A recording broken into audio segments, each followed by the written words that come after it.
The phone buzzed on my kitchen counter, its screen flashing a name that made my stomach twist. Rebecca. It was a Tuesday morning, the kind where sunlight spills through the windows of my childhood home, gilding the hardwood floors my father spent years restoring. I was halfway through my coffee, emails open on my laptop, when her call shattered the quiet. Rebecca never called to chat. Her voice always carried a barb, a challenge. At 32, I'd learned to brace myself for her games, but something about the timing felt off, like the air before a storm. I answered, my voice steady, curious to see what she'd planned this time. "Alice," she began, her tone dripping with smug satisfaction. "I've sold the house. Papers are signed, and the new owners move in next week. I hope you've learned your lesson about respecting your elders." The words hit like a slap, but I didn't flinch. The house she spoke of was my father's legacy, the one he left me when he passed 2 years ago. Every hand-carved banister, every stained glass window, held memories of him. Memories Rebecca seemed eager to erase. I took a slow sip of coffee, letting her words hang in the air. "The house," I repeated, keeping my voice neutral. "You mean Dad's house?" "Don't play dumb, Alice," she snapped. "The one you've been squatting in rent-free since your father died. That ends now. I found buyers who will appreciate the property." Her words were sharp, meant to wound, but they only sparked a flicker of amusement in me. She had no idea about the meeting I'd had with Dad's lawyer, Mr. Harrison, days after the funeral. She didn't know about the documents we'd signed, the truth about who owned this house. "That's interesting," I said carefully. "And you're sure everything's legal?" She scoffed, her confidence unshaken. "Of course it's legal. I'm his widow, and the house was in his name. You may have been his precious daughter, but I have rights." Her voice turned venomous. "Maybe next time you'll think twice before questioning my remodeling plans." There it was, the real reason. 3 months ago, I'd stopped her from gutting the house's historic charm, the features Dad had lovingly preserved. This sale was her revenge. "I hope you got a good price," I said, my tone light, almost teasing. "Don't worry about the price," she retorted. "Just be out by next Friday. The buyers are eager to start renovations." I could picture her smirking, imagining me scrambling to pack, if only she knew. "Thanks for letting me know," I said, my voice calm. "Goodbye, Rebecca." As I hung up, a smile tugged at my lips. She thought she'd won, but she'd underestimated me, just as she'd underestimated Dad's foresight. I set my coffee down and dialed Mr. Harrison. This was about to get interesting, and I had a front-row seat to watch her carefully laid plans unravel. The house felt alive with memories as I hung up with Rebecca, her smug voice still echoing in my mind. At 32, I'd lived in this American home, sprawling across 3,000 square feet of history, my entire life, except for college. Its walls, painted in the soft blues Dad chose, held stories of our laughter, our late-night talks. The garden, where his roses bloomed in defiant bursts of red, was his sanctuary. He'd passed 2 years ago, leaving me not just the house, but a legacy I was determined to protect. Rebecca's call had stirred something fierce in me, a resolve to honor him by keeping this place untouched by her greed. 5 years ago, when I was 27, Rebecca entered our lives. Dad married her in a quiet ceremony, and at first, she played the part of the caring stepmother perfectly. Her smiles were warm, her words sweet, promising to blend into our family. But after the wedding, her mask slipped. She'd make snide comments about my close bond with Dad, suggesting I was too old to be so attached. She'd rearrange Dad's study, move his old records to storage, and push to redecorate rooms he'd spent decades restoring. The hand-carved banisters, polished to a gleam, were outdated to her. The stained glass windows, casting rainbows across the living room, were gaudy. Dad saw through her eventually, but by then his health was fading, his strength sapped by an illness that seemed to come from nowhere. 3 months ago, her true colors flared. She announced plans to remodel the house, to rip out the hardwood floors and replace the roses with a modern patio. I fought back, citing the house's historic value, its place in our family's heart. She backed down, but her eyes burned with resentment. Now, Her attempt to sell the house was retaliation, a power play to erase Dad's memory and assert her control. But she didn't know what I knew, what Dad had ensured I'd understand when the time came. I thought back to a night in his final months, when Rebecca was at her weekly spa appointment. He called me into his study, his voice weak but urgent. "Alice," he'd said, using the nickname he'd given me as a child. "Trust me. Things aren't what they seem with Rebecca. I've made arrangements. When the time comes, see James Harrison. He'll explain everything." I'd wanted to press him, to ask what he meant, but his eyes were heavy with exhaustion. 2 weeks later, he was gone, leaving a void that Rebecca wasted no time trying to fill. Days after the funeral, I met Mr. Harrison at his office downtown, a small space cluttered with legal books and framed photos of his grandkids. He was warm, his voice steady as he laid out Dad's plan. The house, he explained, was never solely in Dad's name. Through a series of legal maneuvers, trusts, and transfers I didn't fully grasp, Dad had protected it, ensuring I was the sole beneficiary. Rebecca's claim as his widow was meaningless. She had no legal right to sell. "Your father saw this coming," Mr. Harrison said, a glint of admiration in his eyes. "He wanted you safe, and this house preserved." I walked through the house now, my fingers tracing the door frames Dad had sanded smooth, the window seats where we'd read together, the garden path lined with roses he'd tended. Each step grounded me, reminding me why I'd fight for this place. Rebecca thought she could erase Dad's legacy with a signature, but she'd miscalculated. She didn't understand the depth of his foresight, the strength he'd instilled in me. I picked up a photo from the study, one of us painting the living room, both covered in specks of blue but grinning. It was a reminder. This house wasn't just walls and windows. It was us, our laughter, our love, our unshakable bond. Rebecca's scheme was bold, but Dad's plan was smarter. And I was ready to see it through, to let her overconfidence lead her straight into the trap he'd set years ago.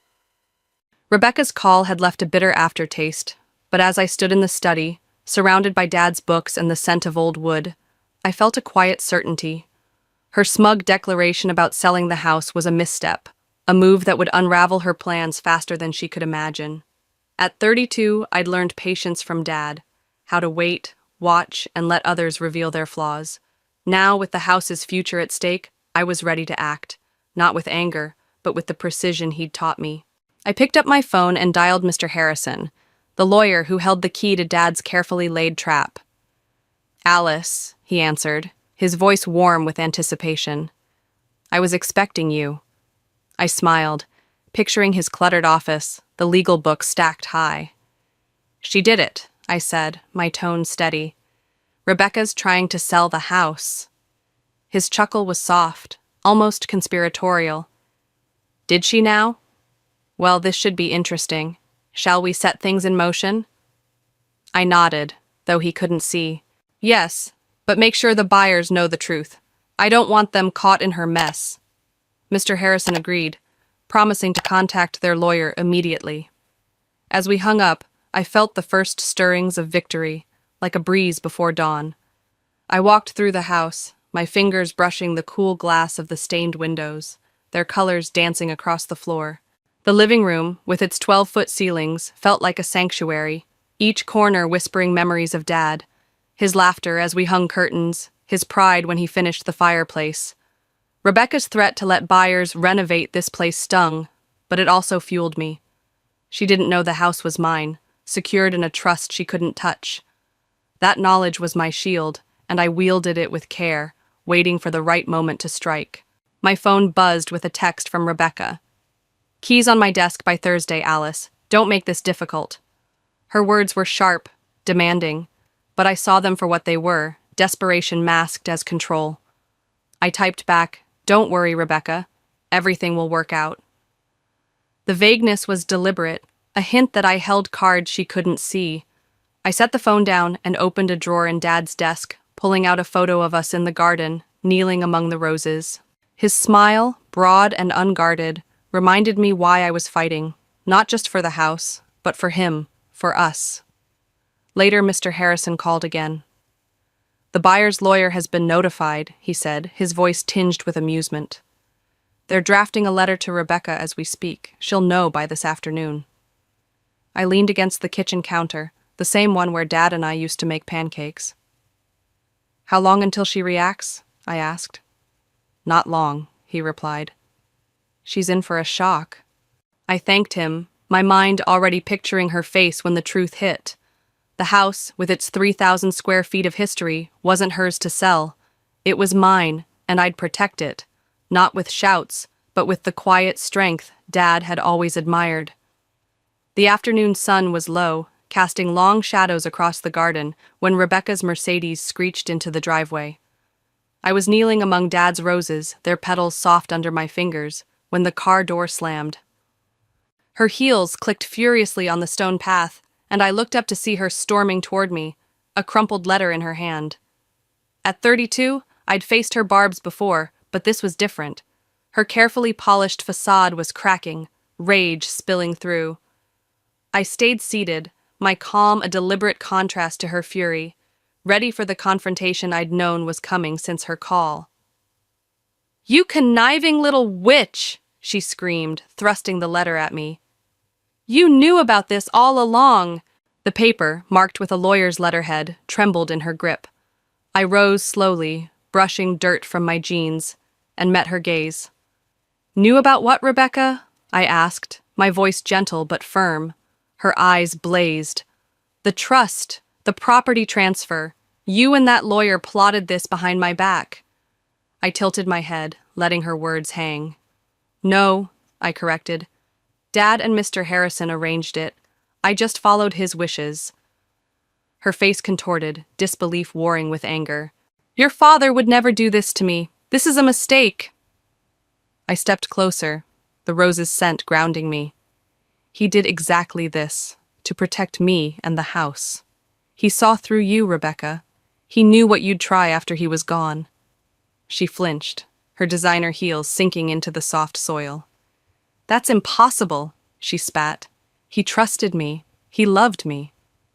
I raised an eyebrow, my voice quiet but piercing. "Did he? Or did he let you think he did?" The color drained from her face as the truth sank in. I pressed on, each word measured. "The house was never in his name. He transferred it to a trust years ago before he met you. I'm the sole beneficiary. You had no right to sell it." Her hands shook, crumpling the letter further. "You're lying," she whispered, but doubt flickered in her eyes. "Check the property records," I suggested, my tone almost kind. "They're public. Dad made sure everything was transparent when the time came."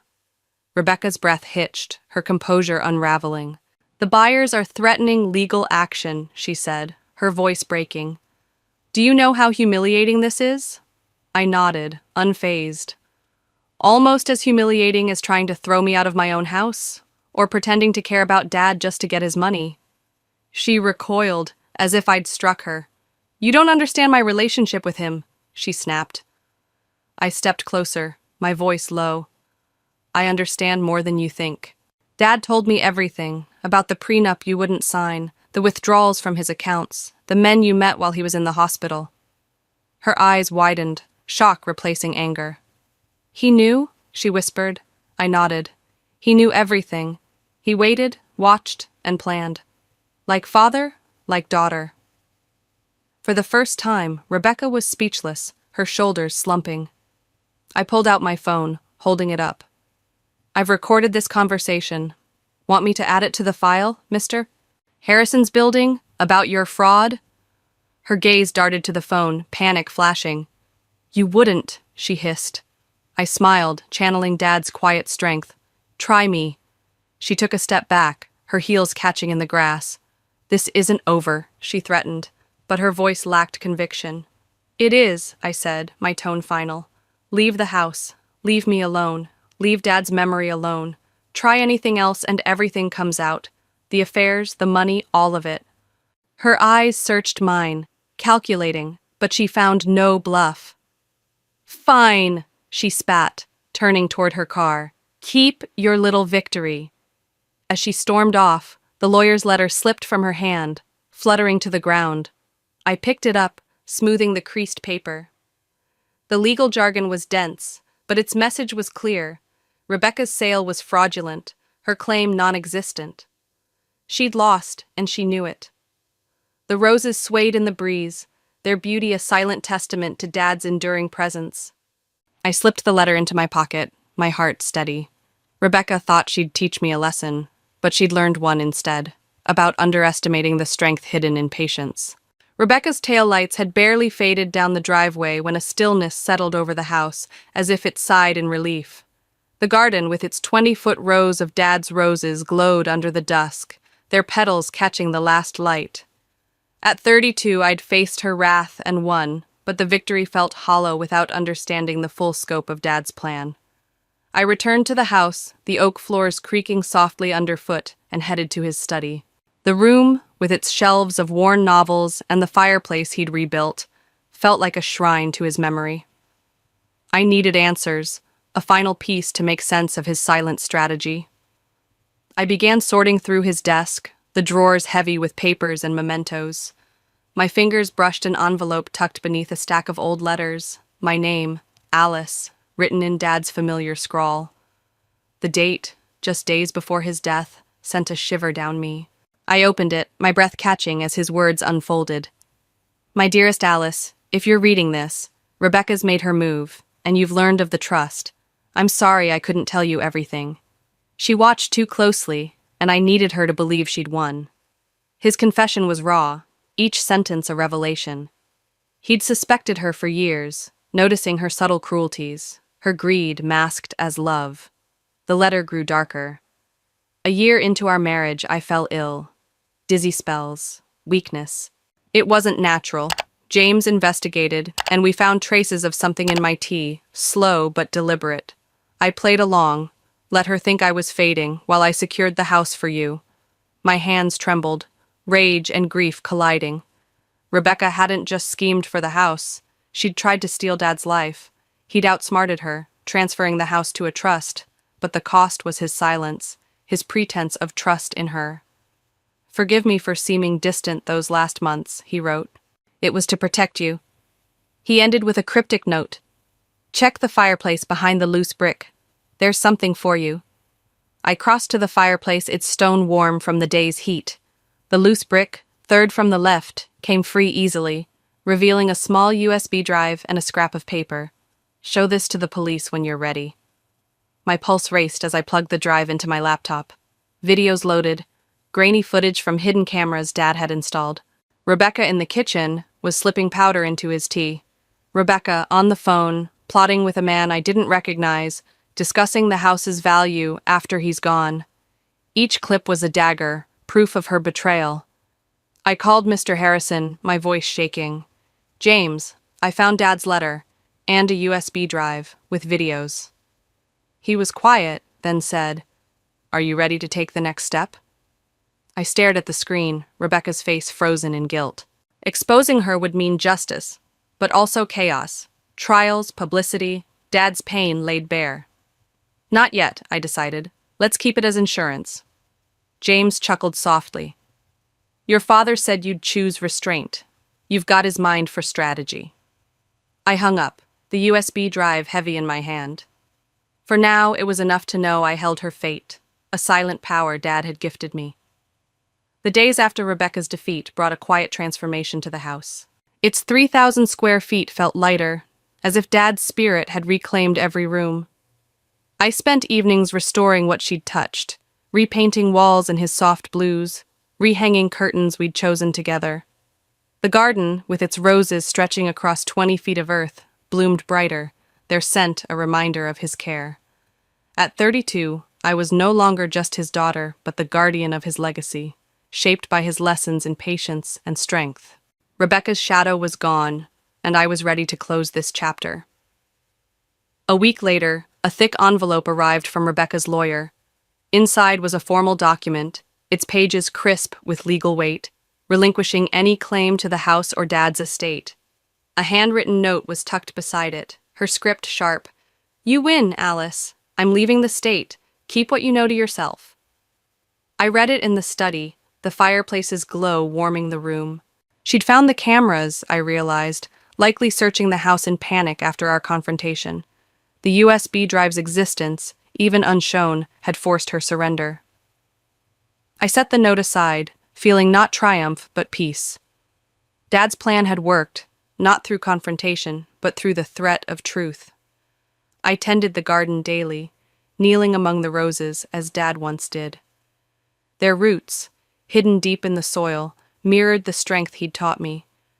Quiet, enduring, blooming when the time was right. One evening, as I pruned a thorny stem, I felt him near, his voice almost audible. The strongest roots grow in silence, Alice, hidden until they're needed. I smiled, the shears steady in my hand. He'd known this day would come, had prepared me for it with every cryptic word, every careful choice. The USB drive remained behind the fireplace brick, a silent guardian. I didn't need to use it. Rebecca's departure was proof enough of its power. The house stood as it always had, its stained glass windows casting rainbows, its banisters gleaming under my touch. It was more than a home. It was a testament to Dad's love, his foresight, his unshakable belief in me. I walked through its rooms, the floors creaking softly, and felt a completeness I hadn't known since his death. Rebecca had tried to steal this place, to sever our bond, but she'd failed. In the garden, under a sky streaked with dusk, I looked at the roses, their petals unfurling in perfect defiance. They were Dad's heart, and now mine, tended with the same care he'd shown. His final lesson echoed. Timing was everything. I'd waited, watched, and let Rebecca reveal her nature, just as he'd done. The house, with its history etched in every beam, was safe. Somewhere, I knew Dad was smiling, his quiet strength alive in me. As I clipped a rose and set it on the kitchen table, I whispered, "We did it, Dad." The words hung in the air, a promise kept, a legacy preserved. As I stood in the garden, the rose's fragrance wrapping around me like a familiar embrace, I realized the deepest lesson Dad had left me through this ordeal with Rebecca. At 32, I'd thought strength meant fighting back, matching fire with fire, but he'd shown me something wiser. Patience, he'd taught, was a weapon sharper than anger, a way to let truth unfold without losing yourself. Rebecca's schemes, her attempt to sell my home, her betrayal of Dad, had crumbled not because I shouted or struck, but because I waited, trusted his plan, and let her overconfidence unravel her. Each moment I held back, each cryptic reply I gave was a choice to honor his belief in timing. The house, with its 3,000 square feet of memories, stood because of that restraint, its walls a testament to the power of silent roots growing strong beneath the surface. Dad's letter, the USB drive, the trust, they were tools. But the real gift was his philosophy. Strength lies in knowing when to act and when to watch. I clipped a rose, its thorns pricking my thumb, and smiled. Life, like this garden, demanded care and patience, a willingness to let things bloom in their season. Rebecca had taught me about deception, but Dad taught me about trust, in myself, in him, in the quiet justice that comes from waiting. As I placed the rose on his old desk, I knew I'd carry this lesson always. True victory isn't in outshouting your enemies, but in outlasting them, letting their own choices reveal their defeat while you stand, steady, in the light of what you've preserved.